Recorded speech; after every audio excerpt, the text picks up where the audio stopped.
ಗೆಳೆಯರ ಮತ್ತು ಗೆಳತಿಯರೇ, ತಮ್ಮ ಜೀವನನೇ ಕೆಟ್ಟು ಹಾಳಾಗೋಗಿದ್ರು ಕೆಲವರು ಇನ್ನೊಬ್ರು ಜೀವನ ನೋಡಿ ಅಪಹಾಸ್ಯ ಮಾಡೋದನ್ನ ಬಿಡಲ್ಲ. ಇನ್ನು ಈಗ ಸದ್ಯಕ್ಕೆ ನಾನು ಈ ಮಾತನ್ನು ಹೇಳಲು ಕಾರಣ ರಣವೀರ್ ಸಿಂಗ್. ಈ ರಣವೀರ್ ಸಿಂಗ್ ಪರಿಚಯ ನಿಮ್ಮೆಲ್ಲರಿಗೂ ಆಗ್ಲೇ ಇದೆ. ಇವನು ದೀಪಿಕಾ ಪಡುಕೋಣೆ ಗಂಡ, ಬಾಲಿವುಡ್ ನ ಸ್ಟಾರ್ ಹೀರೋ. ಈತ ಮೊನ್ನೆ ಗೋವಾ ಫಿಲ್ಮ್ ಫೆಸ್ಟಿವಲ್ ನಲ್ಲಿ ಎಲ್ಲರ ಮುಂದೆ ರಿಷಬ್ ಶೆಟ್ಟಿಯನ್ನ ಅಪಹಾಸ್ಯ ಮಾಡುತ್ತಾ ಕಾಂತಾರ ಸಿನಿಮಾದ ಚಾವುಂಡಿ ದೇವತೆಯನ್ನ ದೆವ್ವ ಎಂದು ಕರೆದು ಜೋರಾಗಿ ನಕ್ಕಿದ್ದ. ಇದರಿಂದ ಹಿಂದೂ ಧರ್ಮದ ಆರಾಧಕರಿಗೆಲ್ಲ ನೋವಾಗಿ ಇವನನ್ನ ಬಾಯಿಗೆ ಬಂದಾಗೆ ಬೈದಿದ್ರು. ಹಾಗಾದ್ರೆ ಈತ ನಿಜವಾಗ್ಲೂ ಬೇರೆಯವರ ಜೀವನ ನೋಡಿ ಅಪಹಾಸ್ಯ ಮಾಡುವಷ್ಟು ದೊಡ್ಡ ವ್ಯಕ್ತಿನ ಅಂತ ನೋಡಿದ್ದೆ. ಆದ್ರೆ ಇಲ್ಲ, ಇವನ್ ಜೀವನನೇ ಕೆಟ್ಟು ಹಾಳಾಗೋಗಿದೆ. ಇವನ ಹೆಂಡತಿನೇ ಸಿಕ್ಕವರ ಜೊತೆ ಸಂಬಂಧ ಬೆಳೆಸಿ ಮಜಾ ಮಾಡ್ತಿದ್ದಾಳೆ. ಮೈ ತುಂಬಾ ಕೋಟ್ಯಾಂತರ ರೂಪಾಯಿ ಸಾಲ ಇದೆ. ಇವನು ಆಕ್ಟ್ ಮಾಡ್ತಿರುವ ಯಾವ ಸಿನಿಮಾನು ಜನ ನೋಡ್ತಾ ಇಲ್ಲ. ಹಾಗಾದ್ರೆ ನಡೆದಿದ್ದಾದ್ರೂ ಏನು? ಇವತ್ತಿನ ವಿಡಿಯೋದಲ್ಲಿ ರಣವೀರ್ ಸಿಂಗ್ ಮತ್ತು ವಿರಾಟ್ ಕೊಹ್ಲಿ ಹೆಂಡತಿ ಅನುಷ್ಕಾ ಶರ್ಮಾ ನಡುವೆ ಆ ರಾತ್ರಿ ನಡೆದಿದ್ದಾದ್ರೂ ಏನು? ಸೋನಾಕ್ಷಿ ಸಿನ್ಹಾ ಮತ್ತು ರಣವೀರ್ ಸಿಂಗ್ ಸಂಬಂಧ ಮುರಿದು ಬೀಳಲು ಕಾರಣ ಏನು? ದೀಪಿಕಾ ಪಡುಕೋಣೆ ರಣವೀರ್ ಸಿಂಗ್ ನ ಮದುವೆ ಆಗಲು ಅವಳಿಗಿದ್ದ ಕಾಯಿಲೆನೇ ಕಾರಣನ? ತನ್ನ ಹೆಂಡತಿಯನ್ನೇ ಅಡ ಇಟ್ಟು ರಣವೀರ್ ಸಿಂಗ್ ದುಡ್ಡು ಸಂಪಾದನೆ ಮಾಡಿದ್ದಾದ್ರೂ ಯಾಕೆ? ರಣವೀರ್ ಸಿಂಗ್ ಮತ್ತು ದೀಪಿಕಾ ಸಾಲ ಕೊಟ್ಟವರಿಂದ ತಪ್ಪಿಸಿಕೊಳ್ಳಲು ಮಾಡಿದ್ದಾದ್ರೂ ಏನು ಎಂಬ ಎಲ್ಲ ಕುತೂಹಲ ಬಳಿಕ ಆಸಕ್ತಿದಾಯಕ ರಾಷ್ಟ್ರೀಯ ಮಾಹಿತಿಗಳನ್ನ ಇವತ್ತಿನ ವಿಡಿಯೋದಲ್ಲಿ ನೋಡೋಣ. ಇವತ್ತಿನ ವಿಡಿಯೋನ ಆರಂಭಿಸುವ ಮುಂಚೆ ದಯವಿಟ್ಟು ಚಾನಲ್ ಅನ್ನ ಸಬ್ಸ್ಕ್ರೈಬ್ ಮಾಡ್ಕೊಳ್ಳಿ ಮತ್ತು ಪಕ್ಕದಲ್ಲಿ ಕಾಣುವಂತಹ ಬೆಲ್ ಬಟನ್ ಅಂದ್ರೆ ಗಂಟೆ ಚಿಹ್ನೆಯನ್ನ ಒತ್ತಿ. ಆಗ ನಿಮಗೆ ಎಲ್ಲಾ ವಿಡಿಯೋಗಳು ಸಿಗುತ್ತವೆ. ವಿಡಿಯೋನ ಲೈಕ್ ಮಾಡಿ. ರಣವೀರ್ ಸಿಂಗ್ ಹುಟ್ಟಿದ್ದು 1985 ಇಸ್ವಿ ಜುಲೈ 6ನೇ ತಾರೀಕು ಮಹಾರಾಷ್ಟ್ರದ ಮುಂಬೈಯಲ್ಲಿ. ತಂದೆ ಜಗದೀಶ್ ಸಿಂಗ್ ಭವಾನಿನಿ ಆದ್ರೆ ತಾಯಿ ಅಂಜು ಭವಾನಿನಿ. ಇನ್ನು ರಣವೀರ್ ಸಿಂಗ್ ಅವರ ವಂಶಜರು ಕರಾಚಿಗೆ ಸೇರಿದವರಾಗಿದ್ದು ಭಾರತ ಮತ್ತು ಪಾಕಿಸ್ತಾನದ ವಿಭಜನೆಯ ಸಮಯದಲ್ಲಿ ಕರಾಚಿ ಪಾಕಿಸ್ತಾನಕ್ಕೆ ಸೇರಿದ್ದರಿಂದ ಅಲ್ಲಿನ ಮುಸ್ಲಿಮರು ಇವರನ್ನು ಎದುರಿಸಿ, ಇದು ಪಾಕಿಸ್ತಾನ, ಇಲ್ಲಿ ಮುಸ್ಲಿಮರಷ್ಟೇ ಇರಬೇಕು, ನೀವು ಇಲ್ಲಿರಬೇಕು ಅಂದ್ರೆ ಮುಸ್ಲಿಂ ಧರ್ಮಕ್ಕೆ ಕನ್ವರ್ಟ್ ಆಗಿ ಅಂತ ಹೇಳಿದ್ರಿಂದ ಕರಾಚಿಯಲ್ಲಿರುವ ತಮ್ಮ ಆಸ್ತಿ ಸಂಪತ್ತು ಎಲ್ಲ ಓದೋಯ್ತು, ನಮಗೆ ನಮ್ಮ ಧರ್ಮನೇ ಮುಖ್ಯ ಅಂತೇಳಿ ರಾತ್ರೋರಾತ್ರಿ ಕರಾಚಿಯನ್ನು ಬಿಟ್ಟು ಭಾರತದ ಮುಂಬೈಗೆ ಬಂದು ಸೆಟಲ್ ಆದ್ರು. ಇನ್ನು ಆಗ ಇವರಿಗೆ ನಿಲ್ಲಲು ನೆಲೆ ಕೂಡ ಸ್ವಂತದ್ದು ಇಲ್ಲದಿದ್ರಿಂದ ಜೀವನ ನಡೆಸಲು ಅಂತ ಒಂದು ಸ್ವಂತ ಬಟ್ಟೆ ಅಂಗಡಿಯನ್ನು ಆರಂಭಿಸಿ ಅದರಲ್ಲಿ ಬಂದ ಹಣದಿಂದ ಜೀವನ ನಡೆಸ್ತಿದ್ರು. ಇನ್ನು ಈ ಸಮಯದಲ್ಲೇ ರಣವೀರ್ ಸಿಂಗ್ ಅವರ ತಂದೆ ಜಗದೀಶ್ ಸಿಂಗ್ ಮದುವೆ ವಯಸ್ಸಿಗೆ ಬಂದಿದ್ರಿಂದ ಅವರಿಗೆ ಅಂಜು ಎಂಬ ಸುಂದರವಾದ ಹುಡುಗಿಯನ್ನ ಹುಡುಕಿ, ಆ ಹುಡುಗಿ ಜಗದೀಶ್ ಸಿಂಗ್ಗೆ ಕೂಡ ಇಷ್ಟ ಆಗಿದ್ದರಿಂದ ಇವರಿಬ್ಬರಿಗೂ ಕುಟುಂಬದವರೆಲ್ಲರ ಸಮ್ಮುಖದಲ್ಲಿ ಮದುವೆ ಮಾಡಲಾಗಿತ್ತು. ಇನ್ನು ಈ ಅಂಜು ಬಾಲಿವುಡ್ ನ ಸೂಪರ್ ಸ್ಟಾರ್ ಅನಿಲ್ ಕಪೂರ್ ಅವರ ಸೋದರ ಸಂಬಂಧಿ ಆಗಿದ್ದರಿಂದ ಇವಳಿಗೆ ಚಿತ್ರರಂಗದಲ್ಲಿರುವ ಎಲ್ಲರ ಪರಿಚಯ ಬಹಳ ಚೆನ್ನಾಗೇ ಇತ್ತು. ಈ ಕಾರಣದಿಂದ ಅಂಜು ಜಗದೀಶ್ ಸಿಂಗ್ ಅವರನ್ನ ಮದುವೆ ಆಗಿದ್ದರೂ ಕೂಡ ತಾನು ಸಿನಿಮಾಗಳಲ್ಲಿ ನಟಿಸಬೇಕು, ದೊಡ್ಡ ಹೀರೋಯಿನ್ ಅಂತ ಅನ್ನಿಸ್ಕೊಳ್ಬೇಕು, ಹಣ ಆಸ್ತಿಯನ್ನ ಸಂಪಾದನೆ ಮಾಡಬೇಕು ಅಂತ ಬಹಳನೇ ಆಸೆ ಇಟ್ಕೊಂಡಿದ್ಲು. ಇದರಿಂದ ಸಿನಿಮಾಗಳಲ್ಲಿ ಚಾನ್ಸ್ಗಾಗಿ ಟ್ರೈ ಮಾಡಿದಾಗ ಇವಳಿಗೆ ಆಗಲೇ ಮದುವೆ ಆಗಿದ್ದರಿಂದ ಯಾರು ಅಂಜುಗೆ ತಮ್ಮ ಸಿನಿಮಾಗಳಲ್ಲಿ ಚಾನ್ಸ್ ಕೊಡ್ಲಿಲ್ಲ. ಆದ್ರೆ ಆಗೋ ಈಗೋ ಅಂಜು ಸಣ್ಣ ಪುಟ್ಟ ಸಿನಿಮಾಗಳಲ್ಲಿ ಚಿಕ್ಕ ಪಾತ್ರಗಳಲ್ಲಿ ನಡೆಸ್ತಾ ಇದ್ರು. ಆದ್ರೆ ಕೆಲವು ವರ್ಷಗಳ ನಂತರ ಅವು ನಿಂತೋಗಿ ಇದರಿಂದ ಅಂಜುಗೆ ತುಂಬಾನೇ ಬೇಜಾರಾಗಿ ತಮ್ಮ ವೈಯಕ್ತಿಕ ಜೀವನದ ಕಡೆ ಗಮನ ಹರಿಸಿದ್ರು. ಈ ಸಮಯದಲ್ಲೇ ಅಂಜು ಮತ್ತು ಜಗದೀಶ್ ಸಿಂಗ್ 1985 ಇಸ್ವಿ ಜುಲೈ 6ನೇ ತಾರೀಕು ರಣವೀರ್ ಸಿಂಗ್ ಎಂಬ ಒಂದು ಗಂಡು ಮಗುವಿಗೆ ಜನ್ಮ ಕೊಟ್ಟಿದ್ರು. ಇನ್ನು ನೋಡಲು ಆ ಮಗು ಬಹಳನೇ ಸುಂದರವಾಗಿತ್ತು. ಆಗ ಅಂಜು ತಾನು ಕಂಡ ಕನಸನ್ನ ತನ್ನ ಮಗನ ಮೂಲಕ ಆದ್ರೂ ನೆರವೇರಿಸಿಕೊಳ್ಳಬೇಕು ಅಂತೇಳಿ ರಣವೀರ್ ಸಿಂಗ್ ನ ಹೇಗಾದ್ರೂ ಸಿನಿಮಾಗಳಲ್ಲಿ ದೊಡ್ಡ ಸೂಪರ್ ಸ್ಟಾರ್ ಮಾಡಲೇಬೇಕು ಅಂತ ಕನಸನ್ನ ಕಂಡಿದ್ಲು. ಇನ್ನು ರಣವೀರ್ ಸಿಂಗ್ ಶಾಲಾ ವಿದ್ಯಾಭ್ಯಾಸ ನಡೆದಿದ್ದು ಮುಂಬೈನ ಪ್ರೈವೇಟ್ ಸ್ಕೂಲ್ ಒಂದರಲ್ಲಿ. ಓದಿನಲ್ಲಂತೂ ಇವನು ಅಷ್ಟಕ್ಕಷ್ಟೇ ಆಗಿದ್ದರಿಂದ ರಣವೀರ್ ಸಿಂಗ್ ಅವರ ತಂದೆ ಜಗದೀಶ್ ಸಿಂಗ್ ಇವನನ್ನ ತನ್ನ ತರಹನೇ ಒಬ್ಬ ದೊಡ್ಡ ವ್ಯಾಪಾರಸ್ಥ ಮಾಡಲೇಬೇಕು ಅಂತ ಡಿಸೈಡ್ ಆಗಿ ಇವನು ಶಾಲಾ ವಿದ್ಯಾಭ್ಯಾಸ ಮುಗಿಸಿ ಕಾಲೇಜ್ಗೆ ಬಂದ ತಕ್ಷಣ ಮುಂಬೈನ ಪ್ರತಿಷ್ಠಿತ HR ಕಾಲೇಜ್ ಆಫ್ ಕಾಮರ್ಸ್ ನಲ್ಲಿ ಎಕನಾಮಿಕ್ಸ್ ಓದಲು ಸೇರಿಸಿದ್ರು. ಆದ್ರೆ ಇವನು ಅಲ್ಲಿ ಎಷ್ಟೇ ಕಷ್ಟಪಟ್ಟು ಓದಿದ್ರು ಇವನಿಗೆ ವಿದ್ಯೆ ತಲೆಗೆ ಹತ್ತುತ್ತಿರಲಿಲ್ಲ. ಇದರಿಂದ ರಣವೀರ್ ಸಿಂಗ್ ಇದರ ಸಾವಾಸನೆ ಬೇಡ ಅಂತೇಳಿ ವಿದ್ಯಾಭ್ಯಾಸಕ್ಕೆ ಫುಲ್ ಸ್ಟಾಪ್ ಹಾಕಿ USA ಹೋಗಿ ಅಲ್ಲಿ ನಟನೆಗೆ ಸಂಬಂಧಪಟ್ಟ ಎಲ್ಲಾ ತರಬೇತಿಗಳನ್ನ ಪಡೆದು 2007ನೇ ಇಸ್ವಿಯಲ್ಲಿ ಮುಂಬೈಗೆ ವಾಪಸ್ ಬಂದ. ಈ ಸಮಯದಲ್ಲಿ ಇವನಿಗೆ ಧರ್ಮೇಂದ್ರ ಮತ್ತು ಹೇಮಾ ಮಾಲಿನಿ ಅವರ ಕಿರಿಯ ಮಗಳು ಅಹಾನ್ ಡಿಯಾಲ್ ಅವರ ಪರಿಚಯ ಆಗಿ ನಂತರ ಅದು ಸ್ನೇಹವಾಗಿ ಪ್ರೀತಿಯಾಗಿ ಇಬ್ರು ಪಾರ್ಟಿ ಪಬ್ಬು ಅಂತ ಓಡಾಡಲು ಆರಂಭಿಸಿದ್ರು. ಇನ್ನು ರಣವೀರ್ ಸಿಂಗ್ ಅಹಾನ ಹೇಗೋ ಬಾಲಿವುಡ್ ನ ಸೂಪರ್ ಸ್ಟಾರ್ ಧರ್ಮೇಂದ್ರನ ಮಗಳು, ಇವಳನ್ನ ಆಗೋ ಈಗೋ ಮದುವೆ ಆದ್ರೆ ನನಗೆ ಚಿತ್ರರಂಗದಲ್ಲಿ ಸುಲಭವಾಗಿ ಹೀರೋ ಆಗಿ ಚಾನ್ಸ್ ಸಿಕ್ಕಿ ಲೈಫ್ ಸೆಟಲ್ ಆಗುತ್ತೆ ಅಂತ ಕನಸನ್ನ ಕಂಡಿದ್ದ. ಇದರಿಂದ ಒಂದಷ್ಟು ದಿನ ನಿಯತ್ತಾಗಿ ಅವಳ ಜೊತೆ ಇದ್ದ. ಆದ್ರೆ ಯಾವಾಗ ಅಹಾನ ಧರ್ಮೇಂದ್ರನ ಅಪ್ನೆ ಎಂಬ ಸಿನಿಮಾ ಶೂಟಿಂಗ್ಗೆ ಅವರ ತಂದೆ ಜೊತೆ ಇಂಗ್ಲೆಂಡ್ಗೆ ಹೋದ ತಕ್ಷಣ ಈ ರಣವೀರ್ ಸಿಂಗ್ ಸಿಕ್ಕ ಹುಡುಗಿಯರ ಜೊತೆ ಸಂಬಂಧ ಬೆಳೆಸಿ ಮಜಾ ಮಾಡ್ತಿದ್ದ. ಇದರಿಂದ ನಂತರ ಈ ವಿಷಯ ಅಹಾನ ತಾಯಿ ಹೇಮಾ ಮಾಲಿನಿಗೆ ಗೊತ್ತಾಗಿ ಅವರು ತಮ್ಮ ಮಗಳಿಗೆ ಈ ರಣವೀರ್ ಸಿಂಗ್ ಒಬ್ಬ ಮೋಸಗಾರ, ಅವನು ನಂಬಿಕೆ ದ್ರೋಹಿ ಅಂತ ಬುದ್ಧಿ ಹೇಳಿದ್ರಿಂದ ಅಹಾನಾಗೆ ಬೇಜಾರಾಗಿ ಈ ರಣವೀರ್ ಸಿಂಗ್ ಜೊತೆ ಇದ್ದ ತನ್ನ ಸಂಬಂಧವನ್ನ ಮುರಿದುಕೊಂಡ್ಲು. ಇದರಿಂದ ರಣವೀರ್ ಸಿಂಗ್ ಬೇರೆ ದಾರಿನೇ ಇಲ್ಲದೆ ತನ್ನ ಕೆರಿಯರ್ ಕಡೆ ಗಮನ ಹರಿಸಿ ಫೋಟೋಗ್ರಾಫರ್ ಒಬ್ಬರ ಸಹಾಯ ಪಡೆದು ಒಂದಷ್ಟು ತನ್ನ ಒಳ್ಳೊಳ್ಳೆ ಫೋಟೋಗಳನ್ನ ತೆಗೆಸಿ ಎಲ್ಲಾ ಡೈರೆಕ್ಟರ್ಗಳ ಹತ್ರ ಹೋಗಿ ಆ ಫೋಟೋಗಳನ್ನ ತೋರಿಸಿ ನನಗೆ ನಿಮ್ಮ ಸಿನಿಮಾಗಳಲ್ಲಿ ಚಾನ್ಸ್ ಕೊಡಿ, ನಾನು ಅಮೆರಿಕಾದಲ್ಲಿ ಆಕ್ಟಿಂಗ್ ಕೋರ್ಸ್ ಮುಗಿಸಿಕೊಂಡು ಬಂದಿದ್ದೀನಿ, ನೀವು ಯಾವುದೇ ಪಾತ್ರ ಕೊಟ್ಟರು ನಿಮ್ಮ ಸಿನಿಮಾದಲ್ಲಿ ಮಾಡ್ತೀನಿ ಅಂತ ಹೇಳ್ತಾ ಇದ್ರು ಕೂಡ ಯಾರು ಇವನಿಗೆ ತಮ್ಮ ಸಿನಿಮಾಗಳಲ್ಲಿ ಚಾನ್ಸ್ ಕೊಡ್ತಾ ಇರಲಿಲ್ಲ. ಇದೇ ರೀತಿ 2 ವರ್ಷಗಳು ಕಳೆದೋಗಿತ್ತು. ಅಲ್ಲಿಗೆ ರಣವೀರ್ ಸಿಂಗ್ ತಾಯಿ ಅಂಜುಗೆ ಮಗನ್ನ ಹೀಗೆ ಬಿಟ್ರೆ ಇವನ ಜೀವನ ಕೂಡ ನನ್ನ ತರಹಾನೆ ಹಾಳಾಗಿ ಹೋಗುತ್ತೆ, ಹೇಗಾದ್ರೂ ಮಾಡಿ ಇವನನ್ನ ಹೀರೋ ಮಾಡಲೇಬೇಕು ಅಂತ ಡಿಸೈಡ್ ಆಗಿ ನೇರವಾಗಿ ತನ್ನ ಅಣ್ಣ ಅನಿಲ್ ಕಪೂರ್ ಹತ್ರ ಹೋಗಿ ಚಿಕ್ಕ ವಯಸ್ಸಿನಿಂದ ನಿನ್ನ ಹತ್ರ ನಾನು ಏನೂ ಕೇಳಿಲ್ಲ, 4 ಸಿನಿಮಾಗಳಲ್ಲಿ ಹೀರೋಯಿನ್ ಆಗಕ್ಕೆ ಆಗ್ಲಿಲ್ಲ, ಇನ್ನು ಉಳಿದಿರೋನು ನನ್ನ ಒಬ್ಬನೇ ಮಗ, ಅವನಿಗೂ ಸಿನಿಮಾಗಳಲ್ಲಿ ಚಾನ್ಸ್ ಎಷ್ಟೇ ಪ್ರಯತ್ನ ಪಟ್ಟು ಸಿಗ್ತಾ ಇಲ್ಲ, ಆದ್ರಿಂದ ದಯವಿಟ್ಟು ನನಗೆ ಇದೊಂದು ಸಹಾಯ ಮಾಡು, ನನ್ನ ಮಗನಿಗೆ ಸಿನಿಮಾದಲ್ಲಿ ಒಂದೇ ಒಂದು ಅವಕಾಶ ಕೊಡಿಸು ಅಂತ ಕೇಳಿಕೊಂಡಿದ್ದರಿಂದ ಅನಿಲ್ ಕಪೂರ್ಗೆ ಬೇಜಾರಾಗಿ ಅವನು ನೇರವಾಗಿ ತನಗೆ ತುಂಬಾನೇ ಪರಿಚಯ ಇದ್ದ ಹಿಂದಿ ಚಿತ್ರರಂಗದ ಪ್ರತಿಷ್ಠಿತ ನಿರ್ದೇಶಕ ಎಸ್ ಚೋಪ್ರಾ ಅವರ ಹತ್ರ ಇವನ ಬಗ್ಗೆ ಹೇಳಿದಾಗ ಅವರು, ನಾನು ಈಗ ಬ್ಯಾಂಡ್ ಬಜಾ ಭಾರತ್ ಎಂಬ ಹೊಸ ಸಿನಿಮಾವೊಂದನ್ನ ತೆಗೆಯುತ್ತಾ ಇದ್ದೀನಿ, ಅದರಲ್ಲಿ ಹೀರೋ ರೋಲ್ಗೆ ಹೊಸ ಹುಡುಗನೊಬ್ಬನನ್ನ ಹುಡುಕ್ತಾ ಇದ್ದೀನಿ, ಬೇಕಾದ್ರೆ ಅವನು ಬಂದು ಆಡಿಷನ್ ಕೊಡ್ಲಿ ಅಂತ ಹೇಳಿದ್ರಿಂದ ಇವನು ಎಸ್ ಚೋಪ್ರಾ ಅವರ ಆಫೀಸ್ಗೆ ಹೋಗಿ ಅವ್ರ ಮುಂದೆ ತನ್ನ ಟ್ಯಾಲೆಂಟ್ ಅನ್ನ ತೋರಿಸಿದ್ದ. ಇದರಿಂದ ಅವರಿಗೆ ಖುಷಿಯಾಗಿ ಇವನನ್ನ ತಮ್ಮ ಸಿನಿಮಾಗೆ ಹೀರೋ ಪಾತ್ರಕ್ಕೆ ಸೆಲೆಕ್ಟ್ ಮಾಡ್ಕೊಂಡ್ರು. ಇದಾದ ನಂತರ ರಣವೀರ್ ಸಿಂಗ್ ಹಿಂದೆ ತಿರುಗಿ ನೋಡ್ಲೇ ಇಲ್ಲ. ಇವನ ಮೊದಲ ಸಿನಿಮಾ ಬ್ಯಾಂಡ್ ಬಜಾ ಭಾರತ್ ದೊಡ್ಡ ಬ್ಲಾಕ್ ಬಾಸ್ಟರ್ ಆಗಿದ್ದರಿಂದ ಒಂದರಂತೆ ಇವನು ಲೇಡೀಸ್ ವರ್ಸಸ್ ರಿಕ್ಕಿ ಬೆಲ್, ಲುಟೇರಾ, ರಾಮ್ಲೀಲಾ, ಕಿಲ್ ದಿಲ್, ಬಾಜಿರಾವ್ ಮಸ್ತಾನಿ ಅಂತ ಸಾಲು ಸಿನಿಮಾಗಳಲ್ಲಿ ನಟಿಸುತ್ತಾ ದೊಡ್ಡ ಸೂಪರ್ ಸ್ಟಾರ್ ಆಗಿ ಬೆಳೆದ. ಇದು ಇವನ ಪ್ರೊಫೆಷನಲ್ ಲೈಫ್ ಅಂದ್ರೆ ವೃತ್ತಿ ಜೀವನ.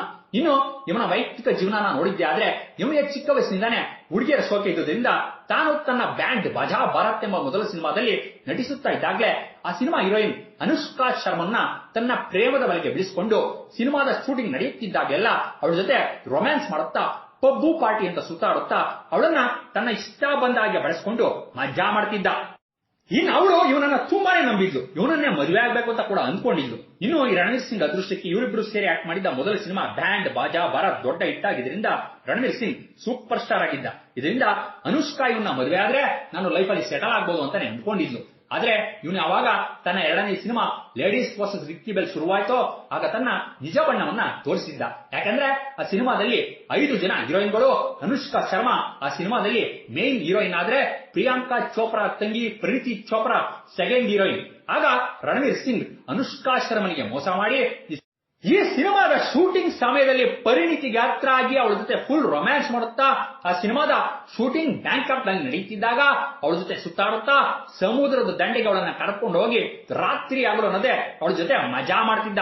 ಆಗ ಇದನ್ನೆಲ್ಲ ಹತ್ತಿರದಿಂದ ನೋಡಿದ ಅನುಷ್ಕಾ ಶರ್ಮನಿಗೆ ಬೇಜಾರಾಗಿ ಕೋಪ ಬಂದು ನನಗೆ ನೀನು ಮೋಸ ಮಾಡ್ತಿದ್ಯಾ ಅಂತ ಕೇಳಿದಾಗ ಫಿಲಂ ಇಂಡಸ್ಟ್ರಿಯಲ್ಲಿ ಇದೆಲ್ಲ ಕಾಮನ್, ನೀನು ಬೇಕಾದ್ರೆ ಯಾರ ಜೊತೆ ಆದ್ರೂ ಮಜಾ ಮಾಡು ಅಂತ ಹೇಳಿದ್ರಿಂದ ಬ್ಯಾಂಕಾಕ್ ನಿಂದ ಭಾರತಕ್ಕೆ ಬರುತ್ತಿದ್ದ ಫ್ಲೈಟ್ ನಲ್ಲೇ ಇವರಿಬ್ರಿಗೂ ಜಗಳಾಗಿ ಇಬ್ರು ಹೊಡೆದಾಡ್ಕೊಂಡು ಕೈ ಮಿಲಾಯಿಸಿದ್ರು.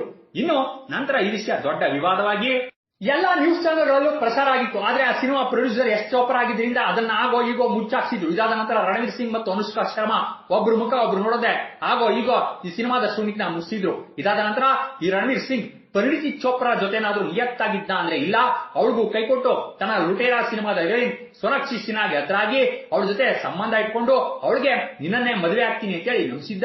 ಅವಳು ಆರಂಭದಲ್ಲಿ ಇದನ್ನ ನಿಜ ಅಂತಾನೆ ನಂಬಿದ್ಲು. ಮತ್ತು ಇದರಿಂದ ಸೋನಾಕ್ಷಿ ತನ್ನ ತಂದೆ ಬಾಲಿವುಡ್ ನ ಸೂಪರ್ ಸ್ಟಾರ್ ಶತ್ರುಘ್ನ ಸಿನ್ಹಾಗೆ ಅವನ್ನ ಪರಿಚಯ ಮಾಡಿಸಿ ಅವನ ಜೊತೆ ತಾನು ಮದುವೆ ಆಗ್ತೀನಿ ಅಂತ ಕೂಡ ಹೇಳಿದ್ಲು. ಅದಕ್ಕೆ ಶತ್ರುಘ್ನ ಸಿನ್ಹಾ ಕೂಡ ಒಪ್ಪಿದ್ದ. ಆದ್ರೆ ಅದೇ ಸಮಯಕ್ಕೆ ಸರಿಯಾಗಿ ಸಂಜಯ್ ಲೀಲಾ ಬನ್ಸಾಲಿ ರಾಮ್ ಲೀಲಾ ಎಂಬ ಸಿನಿಮಾವೊಂದನ್ನು ಆರಂಭಿಸಿ ಆ ಸಿನಿಮಾಗೆ ಆಗಿನ ಪ್ರತಿಷ್ಠಿತ ಹೀರೋಯಿನ್ ದೀಪಿಕಾ ಪಡುಕೋಣೆನ ನಾಯಕಿಯಾಗಿ ಮಾಡಿ ರಣವೀರ್ ಸಿಂಗ್ ನ ಹೀರೋ ಆಗಿ ಆಯ್ಕೆ ಮಾಡಿದ್ರು. ಇನ್ನು ಈ ದೀಪಿಕಾ ಪಡುಕೋಣೆ ಬಗ್ಗೆ ಹೇಳಬೇಕು ಅಂದ್ರೆ ಇವರ ತಂದೆ ಪ್ರಕಾಶ್ ಪಡುಕೋಣೆ ಬ್ಯಾಡ್ಮಿಂಟನ್ ಪ್ಲೇಯರ್ ಆದ್ರೆ ತಾಯಿ ಉಜ್ವಲ ಟ್ರಾವೆಲ್ ಏಜೆಂಟ್ ಆಗಿ ಕೆಲಸ ಮಾಡ್ತಿದ್ರು. ಇನ್ನು ಪ್ರಕಾಶ್ ಪಡುಕೋಣೆಗೆ ಮಗಳು ತಮ್ಮ ತರಹನೇ ಬ್ಯಾಡ್ಮಿಂಟನ್ ಪ್ಲೇಯರ್ ಆಗಿ ಒಲಿಂಪಿಕ್ ಪದಕ ಗೆಲ್ಲಬೇಕು ಅಂತ ಬಹಳ ಆಸೆ ಇತ್ತು. ಆದ್ರೆ ಈ ದೀಪಿಕಾ ತಮ್ಮ ತಂದೆಗೆ ಮೋಸ ಮಾಡಿ ಈ ಬ್ಯಾಡ್ಮಿಂಟನ್ ಆಟದಲ್ಲಿ ದುಡ್ಡಿಲ್ಲ ಅಂತ ಹೇಳಿ ಐಷಾರಾಮಿ ಜೀವನ ನಡೆಸಬೇಕು ಅಂದ್ರೆ ದುಡ್ಡು ಬೇಕು ಅಂತ ಡಿಸೈಡ್ ಆಗಿ ಮೊದಲು ಮಾಡ್ಲಿಂಗ್ ಮಾಡಲು ಆರಂಭಿಸಿ ಅದರಲ್ಲಿ ಸಿಗುತ್ತಿದ್ದ ಹಣನು ಕಮ್ಮಿ ಆಯ್ತು ಅಂತ ನಿಹಾರ್ ಪಾಂಡ್ಯ ಅನ್ನುವ ಬಿಸ್ನೆಸ್ ಮ್ಯಾನ್ ಜೊತೆ ಸಂಬಂಧ ಬೆಳೆಸಿ ಅವನ ಸಹಾಯ ಪಡೆದು ಮುಂಬೈಗೆ ಬಂದು ಅಲ್ಲಿ ಆಗಿನ ಬಾಲಿವುಡ್ ನ ಸ್ಟಾರ್ ಹೀರೋ ಉಪೇಂದ್ರ ಪಟೇಲ್ ನ ತನ್ನ ಬುಟ್ಟಿಗೆ ಹಾಕಿಕೊಂಡು ಅವನಿಗೆ ಫುಲ್ ಸುಖ ಕೊಟ್ಟು ನಂತರ ಅವನ ಮೂಲಕ ಶಾರುಖ್ ಖಾನ್ಗೆ ಹತ್ರಾಗಿ ಓಂ ಶಾಂತಿ ಓಂ ಎಂಬ ಸಿನಿಮಾಗೆ ಹೀರೋಯಿನ್ ಆಗಿದ್ಲು. ಇನ್ನು ಈ ಸಿನಿಮಾ ಬ್ಲಾಕ್ ಬಸ್ಟರ್ ಹಿಟ್ ಆಗಿದ್ರಿಂದ ದೀಪಿಕಾ ಸ್ಟಾರ್ ಹೀರೋಯಿನ್ ಆಗಿ ಆ ಸಿನಿಮಾ ಪ್ರೀಮಿಯರ್ ಶೋಗೆ ಬಂದಿದ್ದ ಮಹೇಂದ್ರ ಸಿಂಗ್ ಧೋನಿನ ಪ್ರೀತಿಸುವ ನಾಟಕ ಆಡಿ ಅವನ ಜೊತೆಗೆ ಯುವರಾಜ್ ಸಿಂಗ್ ಹತ್ರ ಆಗಿದ್ಲು. ಅದರ ನಂತರ ಇವರಿಬ್ಬರಿಗೂ ಮೋಸ ಮಾಡಿ ಆಗ IPL ಶುರು ಆಗಿದ್ದರಿಂದ RCB ಓನರ್ ವಿಜಯ್ ಮಲ್ಯನ ಮಗ ಸಿದ್ಧಾರ್ಥ ಮಲ್ಯನ ಜೊತೆ ಸಂಬಂಧ ಬೆಳೆಸಿ ಅವನ್ನೇ ಮದುವೆ ಆಗ್ಬೇಕು ಅಂತ ಅಂದ್ಕೊಂಡಿದ್ಲು. ಆದ್ರೆ ಇವಳು ದುರಾದೃಷ್ಟಕ್ಕೆ ಅವನ ವ್ಯಾಪಾರದಲ್ಲಿ ಫುಲ್ ಲಾಸ್ ಆಗಿ ಬೀದಿಗೆ ಬಂದಿದ್ದ. ಇದರಿಂದ ಅವನಿಗೂ ಮೋಸ ಮಾಡಿ ಏ ಜವಾನಿ ಏ ದಿವಾನಿ ಎಂಬ ಸಿನಿಮಾದಲ್ಲಿ ನಟಿಸುವಾಗ ರಣಬೀರ್ ಕಪೂರ್ನ ಲವ್ ಮಾಡಿದ್ಲು. ಆದ್ರೆ ಅವನು ಇವಳಿಗೆ ಮೋಸ ಮಾಡಿ ಕತ್ರಿನಾ ಕೈಫ್ ಹಿಂದೆ ಹೋಗಿದ್ದರಿಂದ ಇವಳು ಬೇಜಾರಾಗಿ ಡಿಪ್ರೆಷನ್ಗೆ ಹೋಗಿ ಯಾವಾಗ್ಲೂ ದುಃಖದಲ್ಲಿ ಇರ್ತಿದ್ಲು. ಆಗ್ಲೇ ಈ ರಾಮ್ಲೀಲಾ ಎಂಬ ಸಿನಿಮಾ ಶೂಟಿಂಗ್ ಶುರುವಾಗಿತ್ತು. ಅದರಲ್ಲಿ ದೀಪಿಕಾ ಹೀರೋಯಿನ್ ಆದ್ರೆ ರಣವೀರ್ ಸಿಂಗ್ ಹೀರೋ ಆಗಿದ್ದ. ಇನ್ನು ಈ ಸಿನಿಮಾ ಶೂಟಿಂಗ್ ಸಮಯದಲ್ಲಿ ಯಾವಾಗ್ಲೂ ದುಃಖದಲ್ಲಿ ಇರುತ್ತಿದ್ದ ಇವಳನ್ನ ನೋಡಿ ಅವನು ಕೋತಿ ತರ ಆಡುತ್ತಾ ಇವಳನ್ನ ಖುಷಿ ಪಡಿಸ್ತಾ ಇದ್ದುದರಿಂದ ಅವಳಿಗೆ ಖುಷಿಯಾಗಿ ಇವನ ಜೊತೆ ತುಂಬಾ ಕ್ಲೋಸ್ ಆಗಿದ್ಲು. ನಂತರ ಈ ಸ್ನೇಹನೇ ಮುಂದೆ ಪ್ರೀತಿಯಾಗಿ ಇಬ್ಬರು ಒಬ್ಬರನ್ನೊಬ್ಬರು ಪ್ರೀತಿಸಲು ಆರಂಭಿಸಿದ್ರು. ಇದರಿಂದ ರಣವೀರ್ ಸಿಂಗ್ ತನ್ನ ಹಳೆ ಲವರ್ ಸೋನಾಕ್ಷಿಯಿಂದ ದೂರಾಗಿ ಇವಳನ್ನೇ ಮದುವೆ ಆಗ್ಬೇಕು ಅಂತ ನಿರ್ಧಾರ ಮಾಡಿದ್ದ. ಇದೇ ರೀತಿ ಇವರಿಬ್ರು 4 ವರ್ಷ ಒಟ್ಟಿಗೆ ಒಂದೇ ಮನೆಯಲ್ಲಿ ಸಹಜೀವನ ನಡೆಸುತ್ತಾ ಒಬ್ಬರನ್ನೊಬ್ಬರು ಮುಂದೆ ಬಹಳನೇ ಅರ್ಥ ಮಾಡಿಕೊಂಡು ನಂತರ 2018 ಇಸ್ವಿಯಲ್ಲಿ ಮದುವೆ ಆಗಿದ್ರು. ಈ ರೀತಿ ಮದುವೆ ಆದ ಆರಂಭದಲ್ಲಿ ಎಲ್ಲ ಚೆನ್ನಾಗೇ ಇತ್ತು. ಆದ್ರೆ ಯಾವಾಗ ಈ ದೀಪಿಕಾ ಪಡ್ಕೊಂಡೆ ತನ್ನ XXX ಸಿನಿಮಾದ ಹೀರೋ ವಿನ್ ಡೀಸೆಲ್ಗೆ ಹತ್ತಿರಾಗಿ ಅವನ ಜೊತೆ ಕದ್ದು ಮುಚ್ಚಿ ಮಜಾ ಮಾಡುತ್ತಾ ಆಗಾಗ ಅಮೆರಿಕಕ್ಕೆ ಹೋಗಿ ಬಂದು ಮಾಡ್ತಿದ್ಲು.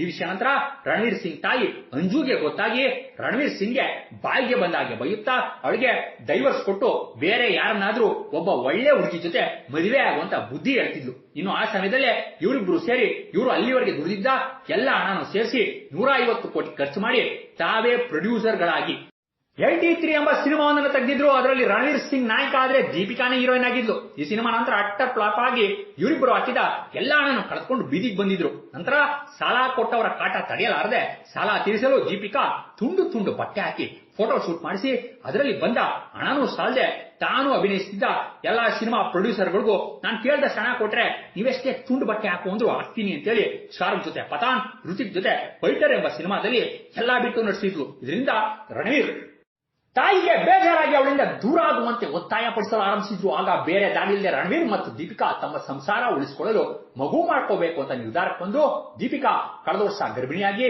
ಒಂದು ಸುಂದರವಾದ ಹೆಣ್ಣು ಮಗುವಿಗೆ ಜನ್ಮ ಕೊಟ್ಟಿದ್ಲು. ಆದ್ರೆ ಇದೆಲ್ಲದರ ನಡುವೆ ಕಳೆದ 5 ವರ್ಷಗಳಿಂದ ರಣವೀರ್ ಸಿಂಗ್ ಅಭಿನಯದ ಎಲ್ಲಾ ಸಿನಿಮಾಗಳು ಒಂದರಿಂದ ಒಂದರಂತೆ ಸೋತು ಹೋಗಿದ್ವು. 83, ಸರ್ಕಸ್, ಜೈ ಶ್ರೀರಾಬಾಯ್, ಜೋರ್ದಾರ್, ರಾಕಿ ಔರ್ ರಾಣಿ ಕಾ ಪ್ರೇಮ್ ಕಥಾ ಹೀಗೆ ಸಾಲು ಸಿನಿಮಾಗಳು ಸೋತು ಹೋಗಿದ್ದರಿಂದ ರಣವೀರ್ ಸಿಂಗ್ ತನ್ನ ಮಾರುಕಟ್ಟೆ ಕಳೆದುಕೊಂಡಿದ್ದ.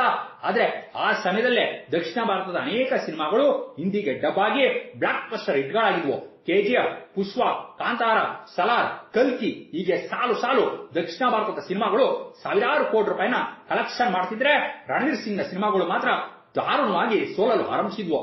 ಇದರಿಂದ ರಣವೀರ್ ಮೊನ್ನೆ ನಡೆದ ಗೋವಾ ಫೆಸ್ಟಿವಲ್ ನಲ್ಲಿ ರಿಷಬ್ ಶೆಟ್ಟಿಯನ್ನು ಅಣಕಿಸುತ್ತಾ ಕಾಂತಾರ ಸಿನಿಮಾದ ಚಾವುಂಡಿ ದೇವತೆಯನ್ನ ದೆವ್ವ ಎಂದು ಕರೆದು ಅವಹೇಳನ ಮಾಡಿ ರಿಷಬ್ ಶೆಟ್ಟಿ ಬೇಡ ಅಂದ್ರು ಕೇಳದೆ ಅವರ ಮುಂದೆನೆ ಅಸಹ್ಯವಾಗಿ ನಡೆದುಕೊಂಡಿದ್ದ.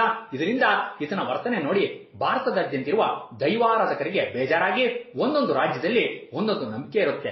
ಅದನ್ನ ಅಪಹಾಸ್ಯ ಮಾಡೋದು ಎಷ್ಟರ ಮಟ್ಟಿಗೆ ಸರಿ ಅಂತ ಬಾಯಿಗೆ ಬಂದಾಗೆ ಇವನನ್ನ ಬೈದಿದ್ರು. ಇನ್ನು ಒಂದು ಹೆಜ್ಜೆ ಮುಂದುವರೆಗಿ ರಣವೀರ್ ಸಿಂಗ್ ಅಭಿನಯದ ಮುಂದಿನ ಸಿನಿಮಾ ದುರಂಧರನ ಕರ್ನಾಟಕದಲ್ಲಿ ಬ್ಯಾನ್ ಮಾಡಬೇಕು ಅಂತ ಹೇಳಲಾರಂಭಿಸಿದ್ರು. ಇದರಿಂದ ಮೊದಲೇ ಎಲ್ಲಾ ಸಿನಿಮಾಗಳು ಸೋತು ಕಷ್ಟದಲ್ಲಿದ್ದ ರಣವೀರ್ಗೆ ಹೆದರಿಕೆ ಆಗಿ ರಿಷಬ್ ಶೆಟ್ಟಿಗೆ ಮತ್ತು ದೈವಾರಾಧಕರಿಗೆ ಕ್ಷಮೆ ಕೇಳಿ ಅದನ್ನ ಅಲ್ಲಿಗೆ ಕೈಬಿಡಿ ಅಂತ ಕೇಳಿಕೊಂಡಿದ್ದ. ಇದಾದ ನಂತರನೇ ಇವನ ದುರಂಧರ ಸಿನಿಮಾ ರಿಲೀಸ್ ಆಗಿ ಮಿಶ್ರ ಪ್ರತಿಕ್ರಿಯೆಯನ್ನು ಪಡ್ಕೊಂಡಿದೆ. ಒಟ್ಟಾರೆ ಹೇಳ್ಬೇಕು ಅಂದ್ರೆ ಇವನ ಜೀವನನೇ ಕೆಟ್ಟು ಹಾಳಾಗಿ ಇವನ ಹೆಂಡತಿನೇ ಕಂಡ್ಕೊಂಡವ್ರ ಜೊತೆ ತುಂಡು ಬಟ್ಟೆ ಹಾಕಿ ಕುಣಿತಿದ್ದಾಳೆ. ಆದ್ರೂ ಇವನು ಬೇರೆಯವರನ್ನ ಅಪಹಾಸ್ಯ ಮಾಡ್ತಿದ್ದಾನೆ. ಇನ್ನು ಇಂತಹ ರಣವೀರ್ ಸಿಂಗ್ ಬಗ್ಗೆ ನಿಮ್ಮ ಅಭಿಪ್ರಾಯಗಳನ್ನ ಕಮೆಂಟ್ ರೂಪದಲ್ಲಿ ತಿಳಿಸಿ ಅಂತ ಹೇಳುತ್ತಾ ದಯವಿಟ್ಟು ಚಾನಲ್ ಅನ್ನ ಸಬ್ಸ್ಕ್ರೈಬ್ ಮಾಡ್ಕೊಳ್ಳಿ ಮತ್ತು ವಿಡಿಯೋನ ಲೈಕ್ ಮಾಡಿ. ಧನ್ಯವಾದಗಳು.